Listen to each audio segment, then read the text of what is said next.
안녕하세요. 연세제가 방문요양센터 정영상입니다. 방문요양센터를 처음 시작하시는 센터장들을 위한 조언 제 네 번째 저희 유튜브 방송이 되겠습니다.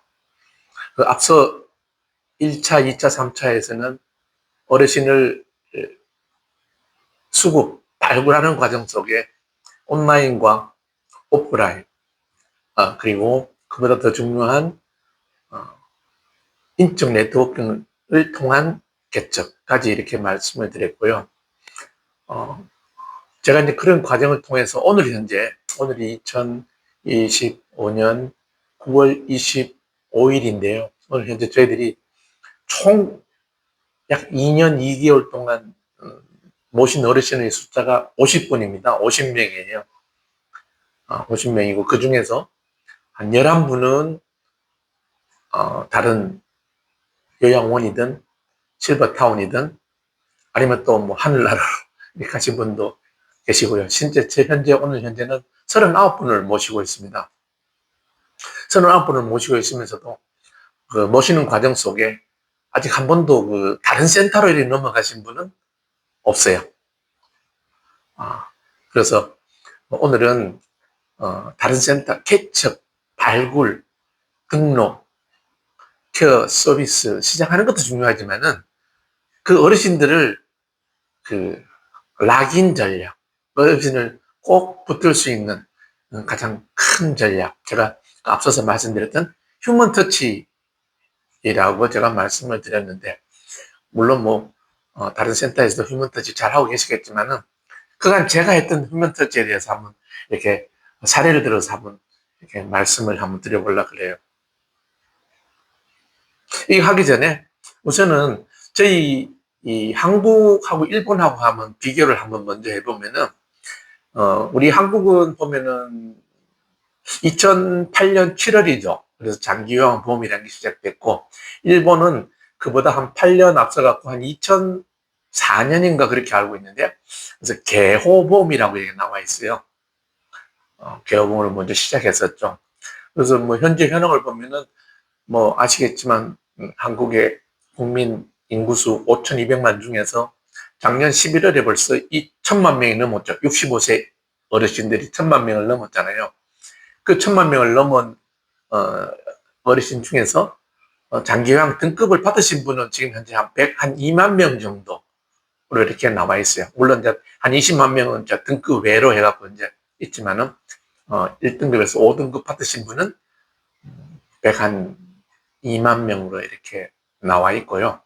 일본 같은 경우는 인구가 한 1억 한 2,500만 명 된다잖아요. 그 중에서 이미 65세 이상이 벌써 일본은 30%가 넘었다거든요. 그러면은 인구가 65세 인구가 3,600만 명이에요.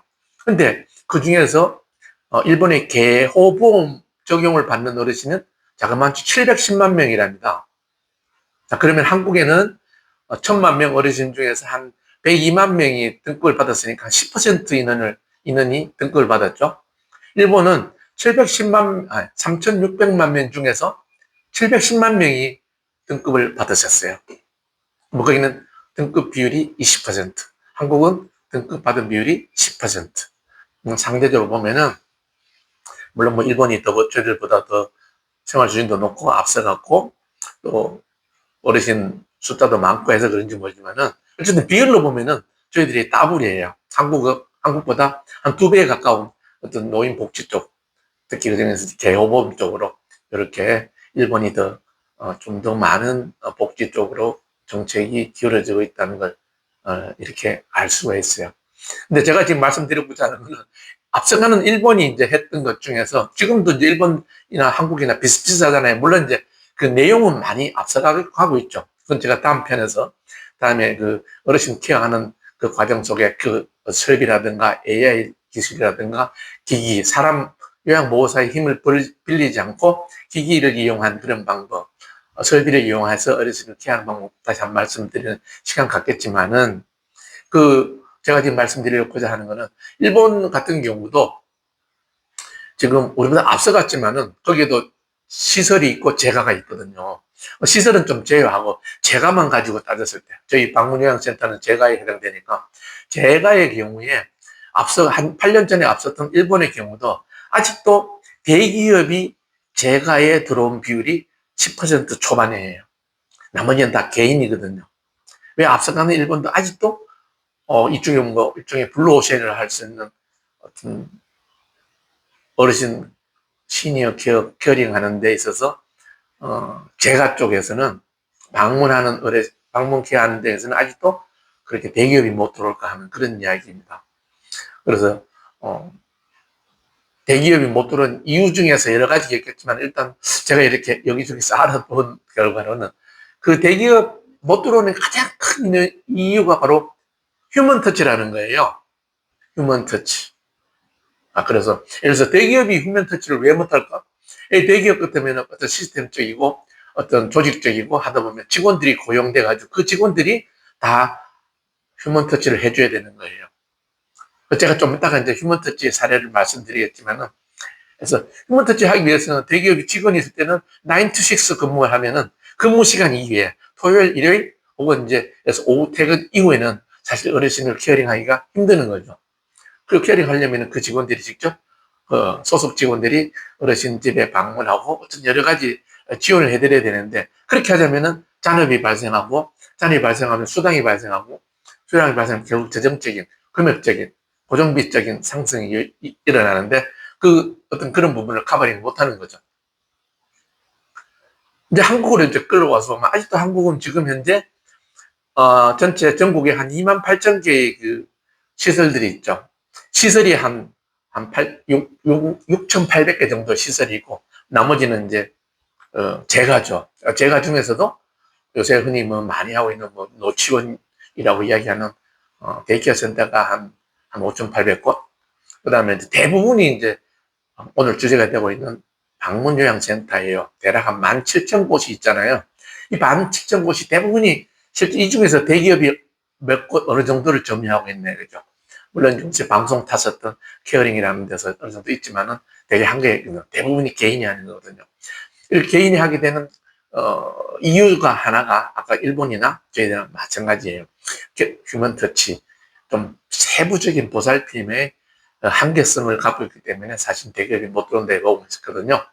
그러면 이제 전반적인 건 흐름을 이렇게 보여드렸고, 그러면 제가 연세센터에서 했던 휴먼 터치 전략 사례를 가지고 이렇게 말씀 한번 들어보면은 한마디로 표현하면은 애니콜입니다.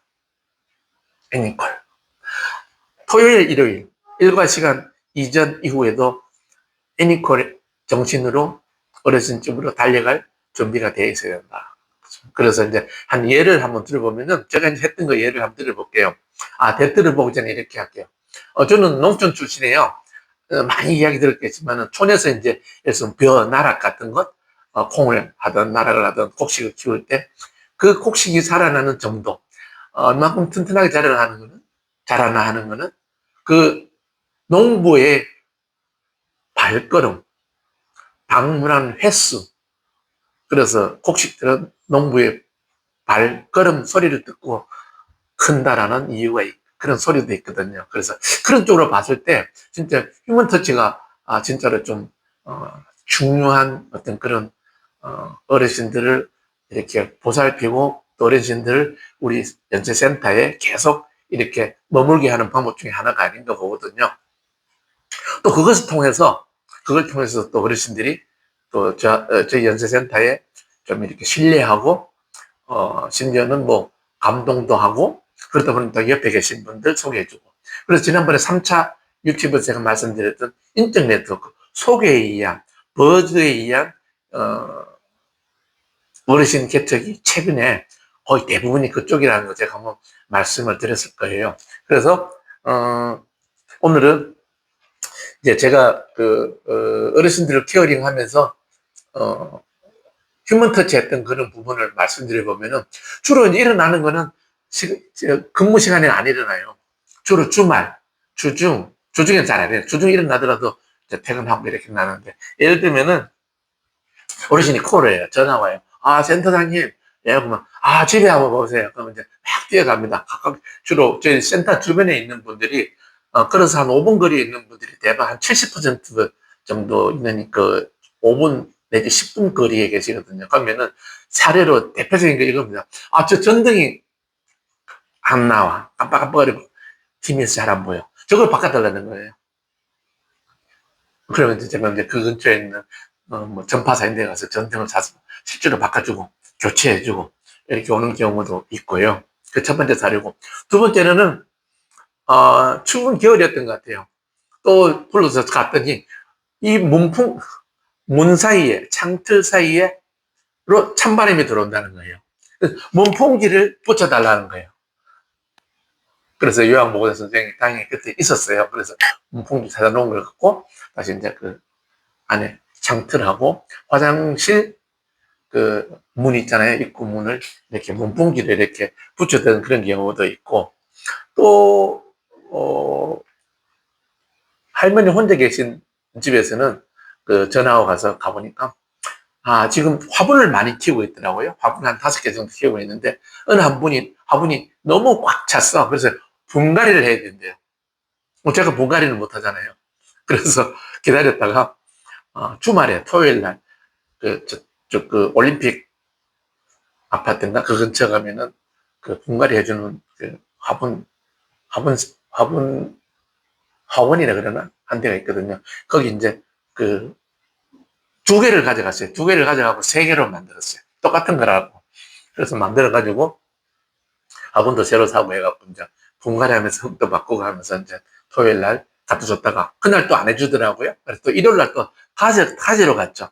가지러 가져가고, 다시 이제 어르신 집에 갖다 주고, 이렇게 하는 그런 경우도 있고, 그 다음에 또 어떤 경우는, 화장실에 물 내리는 거 있잖아요. 물 내리는 이게 레바를 누르면은, 일단은, 선이 있어가지고, 훅 올라오면 밑에 이제, 고무판이 올라오잖아요. 우리, 이 눌러도 물이 안 내려간대요. 그래서 가서 부르더라고요. 또 갔어요. 갔더니, 이, 이 레바 끝부분하고 밑에 물 막고 있는 고무판 사이에 이 선이 떨어졌더라고요. 그걸 다시 해달라는 거예요. 그래서 또 그것도 이제 새로운 걸로 철물점에 가서 새로 사서 교체해가지고 그, 어, 화장실 변기가 정상적으로 작동해주도록 이렇게 했던 경우도 있고요. 또 최근에 있었던 거는 집에 이제 휠체어를 갖고 계시는 어르신이 계시는데 휠체어 그거 안 쓰다 보면 바람이 자꾸 빠지거든요. 이 바람이 빠졌다는 거예요. 이걸 넣어달라는 거예요. 에어를 넣어달래요. 그래서 그 에어 넣기가 힘들잖아요. 그래서 지금 자전거 포에 가져갈 수도 없고 휠체어를 끌고 가야 되니까. 그래서 이제 최근에는 제가 온라인 사이트, 좀 유명한 중국의 테무라는 온라인 사이트 있잖아요. 거기서 에어펌프를 하나 샀어요. 18,000원인가? 사가지고 어르신한테 선물해 줬어요. 그 이틀 전의 이야기입니다. 가가지고 넣는 방법, 에어를 어떻게 하면 넣고, 세팅을 40psi를 하고, 그 다음에 손으로 꼭 쥐고, 중간에 있는 동그란 걸 누르면은 소리가 나고, 휠체어 바퀴에 에어가 40psi가 되면은 자동적으로 꺼진다는 것까지, 이렇게 매뉴얼까지 써줬어요. 하는 방법까지 이렇게 써주고 왔는데, 그렇게 해서 지금 아마 쓰고 있는지 모르겠어요. 일단은 그게 해준 게 이틀 전에 아침에 출근하기 전에 방문해서 해줬던 게 이런 게 있어요. 또 그거 이외에는 조금 더 요거는 뭐 어떻게 요것도 휴먼 터치라고 할 수 있는데, 어르신 댁에 이렇게 가보면은 특히 할머니 할아버지 사시는 이런 쪽에 가보면은 어느 한 분이 예를 들어서 할아버지가 예를 들면 이제 최근에 어제 제가 갔다 왔어요. 저기 5호선 타고 가면 구분다리역, 구분다리역에 가면 가까운 데가 한전 아파트라고 있거든요. 거기 갔을 때는 그 어르신이 히어링이 안 되네. 귀가 먹여서 안 돼요. 그래서 제가 그 이전에는 갈 때마다 이렇게 A4지에다가 썼어요. 할아버지 안녕하세요. 이렇게 보여줘요. 그러면 거기를 끄덕거려요. 잘 계셨어요. 또 보여줘요. 쓴 것? 그럼 또 보여줘요. 이래서는 안 되겠다. 그렇게 해서 어제 제가 어, 그 쿠팡에서 글자 쓰기 하는 LCD 판이라고 있어요. LCD 판 한번 보여드릴까?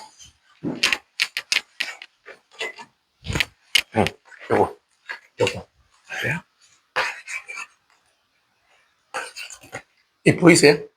아, 이런 걸 해가지고, LCD 판을 하나, 어제, 누르면 없으세요. 그래서 이걸 하나 어제, 쿠팡에서 보내줬어요. 그래서 아마 26일 날 내일쯤 도착할 거예요. 그러면 할머니한테 이걸 줬어요. 할머니, 요양보호사가 있을 때는 요양보호사가 하고, 없을 때는 할머니께서 여기다가 글씨를 써갖고 할아버지하고 대화하십시오. 그래서 제일 첫 번째 질문을 제가 부탁하고 왔어요. 할아버지한테. 아직도 나를 사랑하세요? 라고 물어보세요. 라고 이야기했어요. 이것도 하나의 어쩌면은, 휴먼 터치의 방법이 아닌가 생각되거든요. 그래서 제가 지금까지 썼던 이런 휴먼 터치 한 종류를 한 8가지 정도 설명드렸는데, 사실 이런 것들이 알게 모르게 어르신 댁에